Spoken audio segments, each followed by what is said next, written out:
সরকার অর্থাৎ বিএনপি সরকার ঋণের জন্য দাঁড়ে দাঁড়ে ঘুরছে। যত অর্থনীতিবিদ আছেন এবং অর্থ সংক্রান্ত যে সকল পত্রপত্রিকায় রয়েছেন এবং দেশ-বিদেশের যারা এই সরকারের অর্থনৈতিক বিষয়াদি নিয়ে আলাপ আলোচনা করেন, বিচার করেন, বিশ্লেষণ করেন, তারা সবাই এক বাক্যে বলছে যে এই সরকারের প্রথম, প্রধান এবং শেষ অথবা একমাত্র বিপদ হলো অর্থনৈতিক বিপদ এবং বিপত্তি। এই অর্থনৈতিক বিপত্তি কাটিয়ে ওঠার জন্য ইমিডিয়েটলি তার ২ ধরনের অর্থ দরকার। একটি অর্থ হলো অভ্যন্তরীণ যে উৎস রয়েছে, সেই উৎস থেকে টাকার মান বজায় রাখার জন্য বা টাকার মানকে ধরে রাখার জন্য অভ্যন্তরীণ উৎস থেকে টাকা দরকার। সেই টাকা আসবে কোত্থেকে? ব্যবসা-বাণিজ্য থেকে, কর থেকে, অবগারি শুল্ক থেকে, ভ্যাট থেকে। আর এর বাইরে আসতে পারে কোত্থেকে? আমাদের যে ব্যাংকিং ব্যবস্থা রয়েছে সেই ব্যাংকিং ব্যবস্থা থেকে ঋণ নেওয়া। এটা হলো স্থানীয় মুদ্রাতে। আর বিদেশের সাথে যে ব্যবসা-বাণিজ্য, সেই ব্যবসা-বাণিজ্যে ভারসাম্য রক্ষা করা। বাংলাদেশি মুদ্রার সঙ্গে বিদেশি মুদ্রার যে মূল্য, এই মূল্যর একটা ভারসাম্য রক্ষা করা। আমরা বিভিন্ন সময় বিদেশ থেকে যে ঋণ নিয়েছি তার পরিমাণ এখন সম্ভবত ১,০০,০০০ মানে $২৫,০০০ কোটি, মানে ১২৫ বিলিয়ন মার্কিন ডলার। তো এই ১২৫ বিলিয়ন মার্কিন ডলারের যে ঋণ, এটার কিস্তি পরিশোধ করা, এটার সুদ পরিশোধ করা, এজন্য আমাদের আসলে বৈদেশিক মুদ্রা দরকার। এখন সেই বৈদেশিক মুদ্রা কোনো অবস্থাতেই এখন ৩৫ বিলিয়ন বা ৩০ বিলিয়ন ডলার আছে, এটা সমস্যা না। সমস্যা হলো এই ট্রানজ্যাকশনটা নিয়মিত হওয়া দরকার। সেই নিয়মিত হওয়ার জন্য যেমন ধরুন গার্মেন্টস আমরা এক্সপোর্ট করছি, তো সেই এক্সপোর্ট দিয়ে আমাকে আবার লোকালি ধরুন একটা গার্মেন্টস $১০০ কোটি এক্সপোর্ট করেছে। এখন এই $১০০ কোটি সমপরিমাণ বাংলা টাকা আমাকে তাকে দিয়ে দিতে হচ্ছে। আবার এই সমপরিমাণ টাকা যেগুলো সে বিদেশ থেকে এলসির মাধ্যমে পণ্য আমদানি করেছে সেটার পরিশোধ করতে হচ্ছে। ফলে এখান থেকে আসলে তার যে লাভ, সেটা বৈদেশিক মুদ্রায় লাভ নয়, এটা ট্যাক্স, ভ্যাট, এআইটি এই সংক্রান্ত যে আয় করেছে সেই আয়টা স্থানীয় মুদ্রায় কাউন্ট হবে, বৈদেশিক মুদ্রায় কাউন্ট হবে না। স্থানীয় বাজার থেকে বৈদেশিক মুদ্রা কিনে নিয়ে ব্যাংক রিজার্ভ করে, কিন্তু এটা একটা জটিল বিষয়, যেটা এখানে বলতে গেলে আরও সময় দরকার হবে। ২ নম্বর হলো যে এই বিদেশ থেকে আমাদের যে ফরেন কারেন্সি আসছে, রেমিটেন্স আসছে, এখন ধরুন মাসে $২ বিলিয়ন এলো, বছরে ২৫ বিলিয়ন বা ৩০ বিলিয়ন ডলার এলো। এটা বাংলাদেশ ব্যাংক এটা রেখে এটা সমপরিমাণ অর্থ সে করে কি সেন্ট্রাল ব্যাংক থেকে বা শিডিউল ব্যাংক থেকে যাদের নামে এই টাকা পাঠানো হয় তাদের অ্যাকাউন্টে ট্রান্সফার করে। আচ্ছা, তো এই টাকাগুলো দিয়ে সে করে কি ব্যালেন্স অফ পেমেন্ট করতে পারে, কিন্তু যেই জায়গাগুলোতে ভর্তুকি দেওয়া দরকার হয়, যেমন ডিজেলে ভর্তুকি দেওয়া হচ্ছে, সারে ভর্তুকি দেওয়া হচ্ছে, কৃষিতে ভর্তুকি দেওয়া হচ্ছে, এরকম আরও অনেক ভর্তুকি দেওয়া হয়, এই ক্ষেত্রে বিদেশি মুদ্রার দরকার হয়। আর যেগুলোতে মানে যে সকল ভর্তুকির সাথে আসলে বিদেশি মুদ্রা জড়িত, তো ওখানে কি হচ্ছে ব্যালেন্স অফ পেমেন্টে ওখানে যে একটা ডেপ্রিসিয়েশন থাকে, অভাব থাকে, সেই অভাবটা পূর্ণ করার জন্য আমাদের এখানে কি করতে হয়, এই যে রেমিটেন্স আসছে,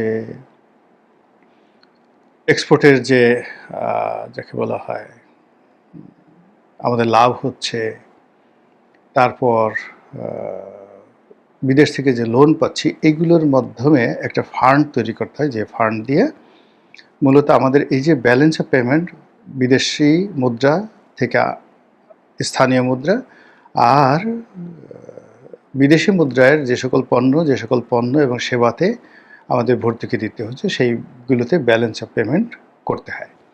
তো সেই সকল ব্যালেন্স অফ পেমেন্ট করতে গিয়ে এই মুহূর্তে ডলারের মারাত্মক ক্রাইসিস, আর স্থানীয় মুদ্রার ক্রাইসিস আরও বেশি।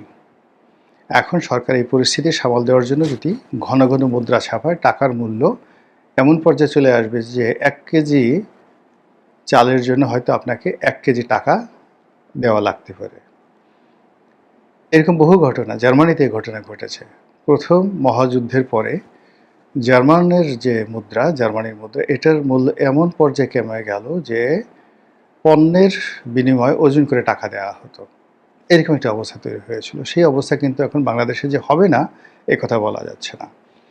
তো এই যে পরিস্থিতি, এই পরিস্থিতির জন্য আপনি যাকেই দায়ী করেন, মানে আওয়ামী লীগকে তো অবশ্যই দায়ী করতে হবে, বিকজ 17 বছর ধরে তারা এই অর্থনীতিটা চালিয়ে আসছিল। এবং সেই সময়টিতে অর্থনীতির যে কয়েকটি সূচক, সেই সূচকগুলো ফলিয়ে ফাঁপিয়ে দেখা হতো, যেমন জিডিপি। তো জিডিপিতে তারা প্রচুর পরিমাণ হাঙ্কি পাঙ্কি যেটিকে বলা হয়, গোঁজামিল দিত। তারপর তাদের যে বৈদেশিক মুদ্রার রিজার্ভ, এখানেও প্রায় $10 বিলিয়ন হিসাবের গরমিল ছিল, এবং এটা এখনও পর্যন্ত সরকার টেনে যাচ্ছে টিল নাও। এখন সরকার বলছে 35 বিলিয়ন বা 33 বিলিয়ন ডলার আছে আকুর পরিশোধ করার পর, কিন্তু যদি ওই $10 বিলিয়ন বাদ দেয় তাহলে আইএমএফের হিসাব অনুযায়ী $22 বিলিয়ন বা $21 বিলিয়ন থাকে রিজার্ভ। এগুলো দুটো। 3 নম্বর হলো যে এই জাতীয় বাজেট, সরকারকে বাহাদুরি দেখানোর জন্য বিশাল একটা বাজেট তৈরি করা হতো, এবং এই বছর সেই বাজেটটা আরও সীমা অতিক্রম করে 9 লক্ষ কোটি টাকার একটি বাজেট প্রণয়ন করা হবে। এখন এই 9 লক্ষ কোটি টাকা সরকার কোত্থেকে আনবে? তাদের ঋণ করে বিদেশ থেকে আনতে হবে একটি অংশ, ট্যাক্স কালেকশন করতে হবে আরেকটি অংশ, আর স্থানীয় ব্যাংক থেকে লোন নিতে হবে, এবং কেন্দ্রীয় ব্যাংক সেই বিভিন্ন রকম বন্ড ছেড়ে সরকারকে কিছু টাকা ঋণ দেবে। কিন্তু যেভাবেই হোক না কেন, আপনি গত অর্থ বছরে ট্যাক্স, ভ্যাট মানে আয়কর, ভ্যাট এবং অবকারী এবং শুল্ক, এই 4টি ক্ষেত্রে আসলে কত ইনকাম করা হয়েছে, সব মিলিয়ে সরকারের যে টার্গেট ছিল ধরুন আনুমানিক 4 লক্ষ কোটি টাকা, এটার বিপরীতে 1.25 লক্ষ কোটি টাকা কম আদায় হয়েছে। এই বছর যে লক্ষ্যমাত্রা যদি 5 লক্ষ কোটি টাকা দেওয়া হয়, তো যেখানে 4 লক্ষ কোটি টাকার লক্ষ্যমাত্রা অর্জন না করে যেখানে 125 কোটি টাকা, 1,25,000 কোটি টাকা কম আদায় হয়েছে, সেক্ষেত্রে চলমান অর্থ বছরে যে অর্থনৈতিক মন্দা, শিল্প কলকারখানা যেভাবে বন্ধ হয়ে গেছে, আয়কর যেভাবে একেবারে কমে গেছে, সরকার প্রাণান্ত চেষ্টা করবে গ্রামে গঞ্জে ছড়িয়ে পড়ার জন্য, ওখানে হাহাকার তৈরি হয়ে যাবে। গ্রামে হয়তো কেউ একটা মুদির দোকান দিচ্ছে, তো তার কাছে গিয়ে আয়করের লোক দাঁড়ালো, এত লোক বলতো নাই। এখন একটা উপজেলাতে কয়জন লোককে আপনি খুঁজে পাবেন? তারপরে একটি জেলাতে কয়জন লোককে আপনি খুঁজে পাবেন, যেখানে মুদির দোকান পর্যন্ত গিয়ে আপনি সেই আয়করের ভিত্তি, ধরুন আপনি আরও 10 লাখ লোককে আনলেন আয়করের আওতায়, এবং গড়ে 5,000 টাকা করে আপনি নিলেন, কত টাকা আপনি পেলেন বলেন? এতে করে হয় না। মূল যেটা হয় সেটা হলো কর্পোরেট ট্যাক্স, ব্যবসা বাণিজ্যের আয় বৃদ্ধি, ব্যাংক, বিমা থেকে শুরু করে মানুষের ট্রানজ্যাকশন, অর্থনৈতিক কর্মকাণ্ড, মানে এইগুলো দিয়ে আপনাকে আসলে অর্থনীতির যে প্রবাহটা, এটি আপনাকে চালু রাখতে হবে। নদীর যে প্রবাহ, এখন আপনি নদীর প্রবাহ নিচে থেকে, আপনি সারফেস থেকে ডিপ টিউবওয়েল বসে পদ্মা নদী চালাতে পারবেন না, কখনো চালাতে পারবেন না।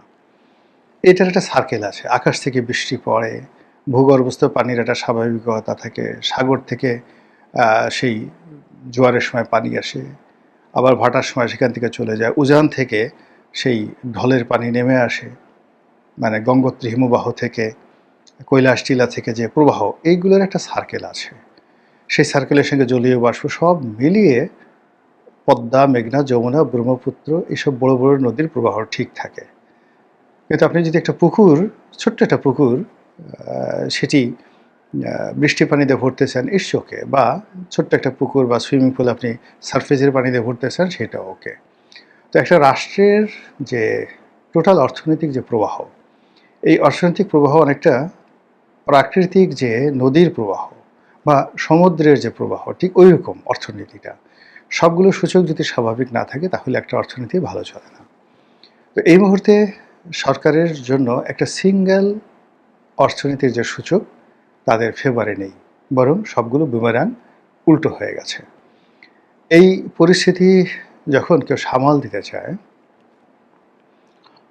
তখন তাকে সেই যে ব্রিটেনের যখন বিশ্বমন্দায় গেল দ্বিতীয় বিশ্বযুদ্ধের পরে এবং প্রথম বিশ্বযুদ্ধের পর, বা ইংল্যান্ডে বাইরে গিয়ে আমেরিকাতে যে বিশ্বমন্দা শুরু হলো, দ্য গ্রেট ডিপ্রেশন 1927 থেকে 1933, এই 5টি বছর, ঠিক ওই সময়টিতে যেভাবে তাদের অর্থ ব্যবস্থা চলেছে, যেভাবে সরকারকে সংকুচন নীতিতে চলতে হয়েছে, যেভাবে মুদ্রা বাজারকে সংকুচিত করতে হয়েছে এবং সরাসরি রাষ্ট্রীয় ব্যয় 1/3 নামিয়ে আনতে হয়েছে, মিলিটারিকে কাটছাঁট করতে হয়েছে, পুলিশকে কাটছাঁট করতে হয়েছে, রাষ্ট্রীয় কর্মকর্তা কর্মচারীদেরকে চাকরি থেকে বাদ দিতে হয়েছে, এর কোনো বিকল্প নাই। এছাড়া এই ধরনের মহামন্দা মানে কখনো কেউ মোকাবেলা করতে পারেনি। হিটলার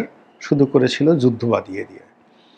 হিটলার যেটা করতো সেটা হলো অন্য দেশগুলো দখল করত, তারপর সেখানকার ট্রেজারি চুরি করে তারপর শেষে পরিস্থিতি সে সামাল দিয়েছিল। একই অবস্থা কিন্তু নেপোলিয়ন বোনাপার্ট করেছিলেন।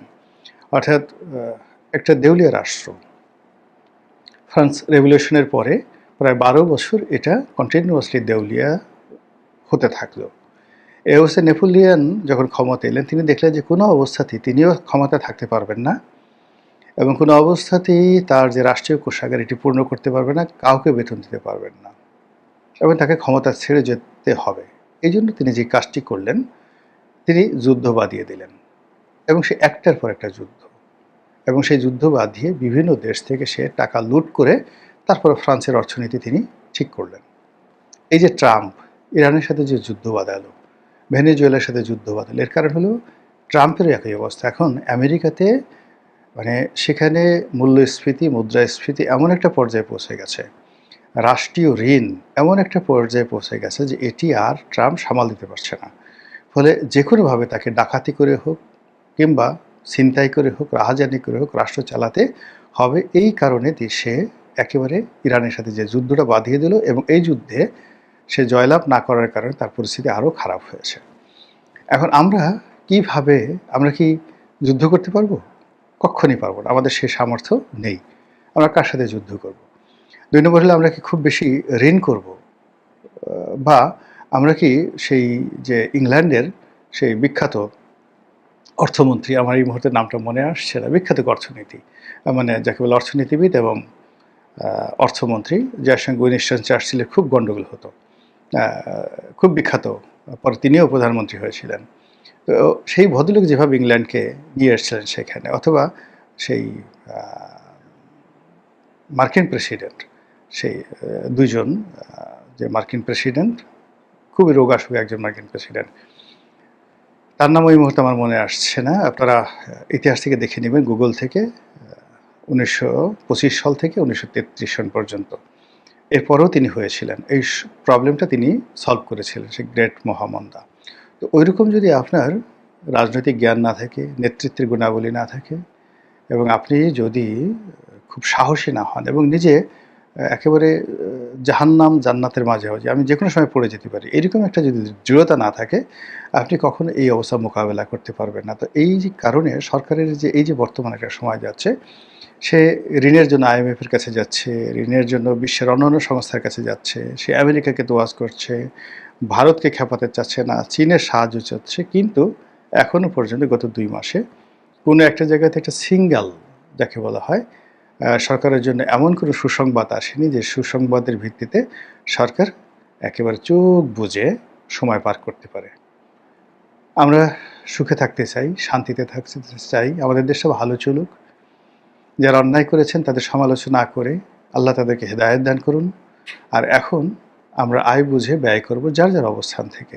এই রাষ্ট্রকে আমরা সাহায্য করব, সহযোগিতা করব সবাই, জ্ঞান দ্বারা, বুদ্ধির দ্বারা, কিন্তু রাষ্ট্রের যেন ক্ষতি না হয় এই কাজ আমরা কখনোই করব না। আল্লাহ বর্তমান যারা রাষ্ট্র চালাচ্ছেন তাদেরকে হেদায়েত দান করুন। আসসালামু আলাইকুম ওয়া রাহমাতুল্লাহি ওয়া বারাকাতুহু।